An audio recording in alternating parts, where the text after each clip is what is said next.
یہ تقریب شہداء کی بلندی دراجات کے لیے ہے، اور یہ کانفرنس تکریم شہداء کانفرنس مجلس وحدت مسلمین ضلع اسلام آباد و راولپنڈی کے زیر اہتمام ہے۔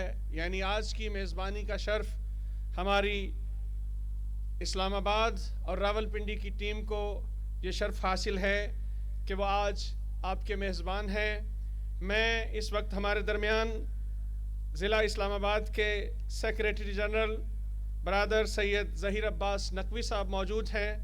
میں ان سے ملتمس ہوں کہ اپنے سامعین سے، شرکائے محفل سے خطبہ استقبالیہ کے جملات ارشاد فرمائیں۔ صلوات بر محمد و آل محمد۔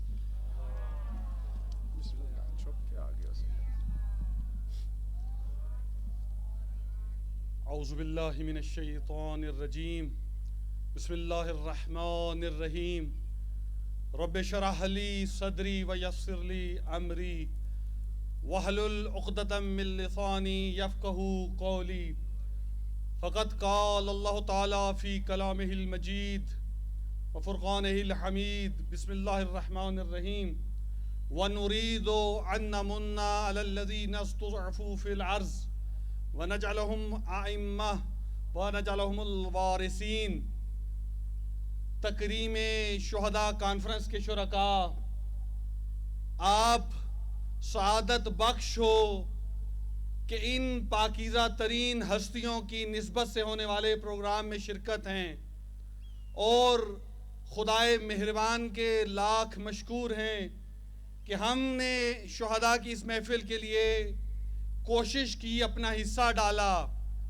یہ محفل کتنی باعظمت، کتنی پروقار اور کتنی معنوی حوالے سے رسا ہے، اس کے ثبوت کے طور پہ وہ مناظر ہوں گے جو عصر حاضر اس صدی کے عظیم شہید قاسم سلیمانی کی جنازے کی تشییع جنازہ کے حوالے سے مناظر نظر آئے تھے، چاہے وہ عراق کے ہوں، ایران کے ہوں، جتنے مقدس مقامات ہوں، یا وہ مخصوص لمحات کہ جس کے اندر ان کے جنازے کی نماز جنازہ کی ادائیگی کے دوران رہبر مسلمین حضرت آیت اللہ سید علی حسینی خامنائی کی آنکھوں سے جاری ہونے والے وہ اشک کہ جن کو بھولنے کے لیے شاید ہمارے پاس کوئی وقت نہیں، یہ وہ زخم تھے، یہ وہ معنویت تھی، وہ اعلیٰ اور عرفہ مقام تھا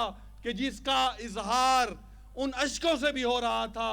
اور میں نہایت افسوس سے کہوں گا کہ یہ تسلسل گزشتہ دنوں کی حضرت آقا کی تقریر تک جاری ہے۔ یہ وہ درد ہے کہ جس کی گہرائی کا اندازہ نہیں ہو سکتا۔ یہ عزت اور مقام ہے جو اس سردار شہداء کی وجہ سے ہمیں بھی ملا۔ ہم سرفراز ہوئے کہ حسین ہمارا ہے، ہم سرفراز ہوئے کہ شہید حسینی ہمارا ہے، ہم سرفراز ہوئے کہ ڈاکٹر شہید محمد علی نقوی ہمارا ہوا، اور ہم عہد حاضر کے اندر سرفراز ہیں کہ شہید قاسم سلیمانی مدافع حرم اہل بیت علیہ السلام ہم سے ہے، اور ہم نے ان کی یاد کو باقی رکھا ہوا ہے۔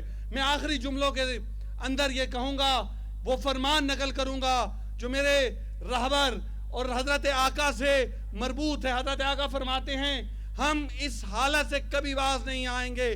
وہ کیا حالتیں ہیں؟ 3 حالتوں کا تذکر کرتے ہیں: یاد حسین، راہ حسین اور نام حسین سے ہم اپنا تعلق کبھی نہیں ختم کر سکتے۔ اور آج کی یہ شہداء کی کانفرنس تکریم شہداء کے حوالے سے یہ جو عشرہ منایا جا رہا ہے، مخصوصاً اس کے اندر ہمارے یہ 3 ہی نکات مد نظر ہیں۔ جب ہم کسی بھی شہید کا تذکرہ کرتے ہیں تو ہم سردار شہداء امام حسین کو سلام پیش کرنے والے ہوتے ہیں، اور ہمارا معنی اور مراد صرف سید و سردار شہداء کے ہوتے ہیں۔ انشاءاللہ میں پورے اسلام آباد اور پنڈی سے آنے والے تمام معزز مہمانوں کو دل کی گہرائیوں سے اس محفل کے اندر خوش آمدید کہتا ہوں، اور ساتھ ہی ساتھ آپ سے ملتمس ہوں گا کہ اس پروگرام کے دامن میں آپ کے لیے بہت کچھ ہے۔